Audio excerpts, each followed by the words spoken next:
Dövlət İmtahan Mərkəzi Ədliyyə Nazirliyi ilə birgə dövlət icra məmuru fəaliyyəti ilə məşğul olmaq istəyən şəxslər üçün test imtahanı keçirib. İmtahan kompüterlər vasitəsilə elektron formada təşkil olunub. Namizədlər imtahanı başa vurduqdan və ya ayrılmış vaxt tamamlandıqdan sonra nəticələri ilə tanış olmaq imkanı əldə ediblər. İmtahanda namizədlərə ümumilikdə 100 sual təqdim olunub. Onlardan 60-ı icra məmurunun fəaliyyətində tətbiq olunan qanunvericiliyə, 40-ı isə məntiqi nəticələr çıxarmaq qabiliyyəti, ümumi bilik səviyyəsi, dünya görüşü və ünsiyyət bacarıqlarının qiymətləndirilməsinə aiddir.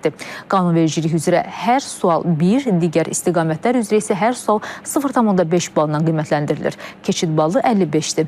İmtahanda Bakı və bölgələrdən 523, Naxçıvan Muxtar Respublikasındansa 104 namizəd iştirak edib. Yeni qaydalarla icra məmuru vəzifəsinə qəbul olan yüksək marağın növbəti təzahürü ondan ibarətdir ki, müraciət edilənlərin 90%-dən çoxu qeyri-hüquqşünas ixtisasının nümayəndələrdirlər və onlar ölkəmizin və xarici dövlətlərin nüfuzlu ali təhsil müəssisələrinin məzunlarıdırlar. Hazırki mərhələdə namizədlər test imtahanı uğurla keçdikdən sonra onlar söhbət mərhələsinə buraxılacaqlar. Söhbət mərhələsindən uğur qazanan namizədlər isə xüsusi icbari təlim proqramında iştirak edəcəklər.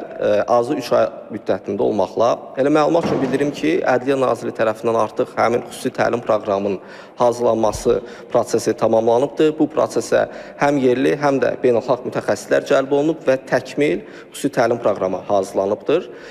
Bu təlim proqramı və onun yekunları üzrə qiymətləndirmədən keçən namizədlər icra məmuru vəzifəsinə təyin olunacaqlar.